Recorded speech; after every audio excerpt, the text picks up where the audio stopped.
que a gente precisa buscar Deus independente das circunstâncias, independente do que aconteça ou não aconteça.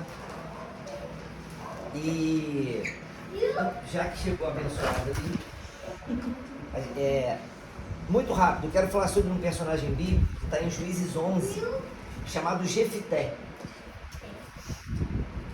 Logo no início do texto diz que Jefté era filho de uma prostituta.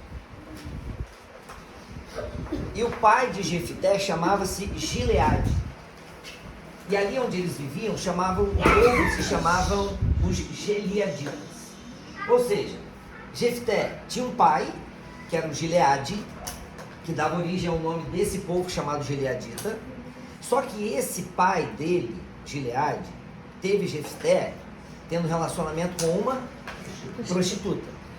Mas ele traz Jefté para morar com ele na casa dele. E a esposa de Jefté também deu filhos para ele. Ou seja, Jefté não era filho da mãe dos irmãos, mas o pai estava ali. Quem é o chefe da casa? Não é o pai? Historicamente falando, é o pai. E quando Jefté cresce, os irmãos se juntam e dizem para ele o seguinte: irmão, seguinte, você é filho de outra mulher. Você é um filho da prostituta. Como você é um filho da prostituta, você não vai herdar nada aqui na casa dos pais. Vaza. E expulsaram Jefté de casa. Botaram ele para fora de casa e da cidade. Lógico que Jefté foi aos anciãos, que eram os cristãos da época, que eram as pessoas, que era o povo de Deus, os homens de Deus, os anciãos, aqueles que guardavam os princípios do reino. E o que eles fizeram por Jefté? Absolutamente nada. E ele foi expulso da cidade. Sendo expulso da cidade, vocês vão entender por que eu estou contando essa história. O texto bíblico diz assim, que homens levianos, ou homens perversos, bandidos, vagabundos, se juntam a ele e o seguiam. Isso fora da cidade, isso na periferia, na favela. Passam-se alguns anos e um povo veio invadir Israel. Os Gileaditas vêm invadir Israel. Os anciãos ficam desesperados, não sabem o que fazer. Deus dá uma orientação para eles. Procurem quem? Jefté.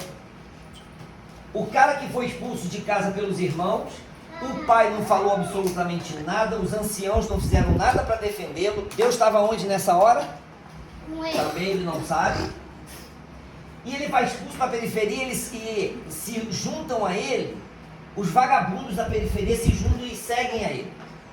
E os homens e os anciãos vão até ele, Deus mandou a gente vir aqui te procurar para você salvar a gente, porque estão invadindo lá.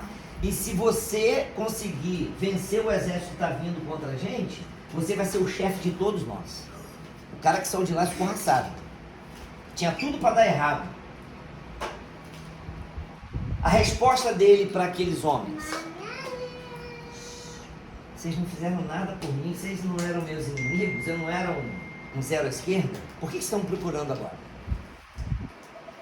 Aí ele diz para eles assim: se Deus me der este exército, se Deus, tudo ele põe se Deus fizer, se Deus me entregar esse exército, se Deus permitir, eu serei, se Deus me conceder, eu serei o líder de todos vocês, vou vencer aquele exército lá. Vou voltar. Ele era filho de uma prostituta e de um banana, porque quem manda na casa é o pai, não são os filhos, e os filhos botaram o cara para fora, e o pai não fez absolutamente nada. Ele era um banana, mandado pela mulher e pelos filhos. Então, a mãe era uma prostituta, o pai era um banana, os irmãos eram o quê? Botaram ele para fora, levianos. Os cristãos da época, os defensores dos princípios de Deus, não fizeram nada para ajudá-lo. E aos olhos humanos e pelo texto bíblico, nem Deus moveu uma palha. Então, motivos para Jefté ser o quê? Reclamão, revoltado, é ou não é? Deus me abandonou, ser a vítima do momento, um monte de coisa. O texto diz que ele vai para a periferia e os homens levianos, os vagabundos, a escória da época passa a segui-lo e a andar no padrão dele, e não ele entrou no padrão dos levianos. Percebem isso? Para a gente fechar, não importa de que família você vem, porque Jefté não vem de uma família equilibrada, vem de uma família extremamente disfuncional. Não importa a circunstância de vida que cada um aqui passou em cada momento da sua existência, se foi boa, se foi ruim, se foi frustrante ou não, se você enxergou Deus nessa circunstância ou não. Não importa que tipo de gente cola com você, porque os vagabundos colaram com Jefté, mas Jefté não se rende aos padrões deles, mas eles é que vão rezar na cartilha dos princípios de Jefté. Então não interessa a família, não interessa a sua história, não interessa quem cola com você. Sabe o que interessa? Que se vocês forem lá buscar em Juízes 11 e lerem os princípios desse texto, Jefté nunca deixou de andar com Deus. Jefté nunca deixou de ter o coração dele no altar de Deus, no trono de Deus, no centro da vontade de Deus. Ele podia não enxergar Deus, mas ele sabia que Deus estava no controle. Podia estar tudo desabando, mas ele estava dando o que para Deus? Glória a Deus. Porque ele sabia que independente do que acontecesse ao redor dele, na história dele, na família dele, nas circunstâncias que atropelavam ele, Deus tinha o melhor para ele, e ele confiava nisso. Então, para a gente dar oportunidade a vocês de... Cadê a outra princesinha que está fazendo aniversário? Cansou aí, Tchau. Pode ficar aí mesmo. Vocês vão poder trazer palavras de bênçãos para ele. Mas, eu quero que vocês pensem no seguinte. Jefté, ele foi protagonista da história dele. Ele podia estar dizendo assim: tadinho de mim, minha mãe é prostituta, o que eu vou fazer? E aí se fazer de vítima, ser parte do problema e não da solução. O meu pai, poxa, não fez nada. Os anciãos da cidade, os crentes, o não sei o quê, e reclamar de tudo e viver uma vida infeliz, infrutífera, viver uma vida mesquinha como muitos aí têm escolhido viver. Sabe qual foi a escolha de Jefté? Eu posso não andar com a minha mãe, eu posso não andar com meu pai, meus irmãos não me querem por perto, os anciãos me botaram para fora da cidade, só quem cola comigo são vagabundos, mas eu não vou deixar de andar com Deus. Eu não vou deixar que nada e nem ninguém sente no trono do meu coração. O meu coração, a minha vida, a minha história é dele. E eu vou marcar esse tempo, porque eu resolvi ser amigo de Deus. Eu resolvi que se a minha história vai dar certo, é porque Deus está comigo e eu sou fechamento com Ele. Sabe por que esse cara está aqui? Porque ele é bonitinho? Porque é tricolor? Porque joga bola bem? Porque a gente pode dar um monte de porquê para a Flavia estar aqui, está bem hoje.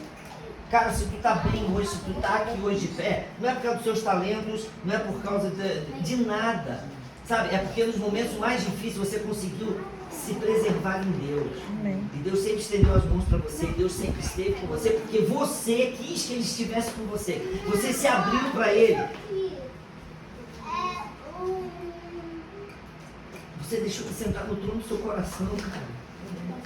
E aí, assim como a gente até fez história lá atrás, e apesar de todas as circunstâncias, apesar de em algum momento olhar para Jefté e olhar assim, esse cara vai dar errado, esse cara é só ladeira abaixo e está aí para lá, e ele se levanta de uma forma que ninguém acredita, brother, só que entrega o coração para Deus, cara, só, não tem outra explicação plausível. Então, eu não conheço a história de vocês, mas uma coisa eu sei. Cara, deixa Deus sentar no trono do seu coração. fazer parte da sua história. Deixe ele escrever a história através de você. Sabe, você pode estar num momento de muita dificuldade, você não está... Jefté passou por momentos que ele não enxergava absolutamente nada. Mas sabe como é que ele reagiu? Vou contar uma última história para a gente partir para a segunda parte. Um menino, ele estava num avião, sentado sozinho numa cadeirinha lá do avião, no banquinho lá do avião. E o avião começou a passar por uma turbulência sinistra. E todos os passageiros estavam como? Desesperados, angustiados, era no início. Eles estavam desesperados. E o menino como? Tranquilão. Quando passou aquela turbulência, todo o desespero de todo mundo, cara, uma pessoa não se aguentou e foi até o moleque. Falou, mano, como é que você fica tranquilo com tudo quase, a gente quase caindo? Por que você tá com essa serenidade toda? Sabe o que o menininho respondeu? O meu pai é o piloto, eu confio no meu pai. Vocês, talvez não conhecendo o meu pai, estavam desesperados, mas eu sabia que o meu pai estava lá no controle e meu pai ia salvar a gente. Estar nesse grande avião chamado vida é passar por muitas turbulências, mas a boa notícia é qual? Quem é que está lá? Meu pai está no controle. Se você tiver isso em mente, você vai descansar nele e você vai poder, como aquele menino, ter serenidade em meio às adversidades. Beleza?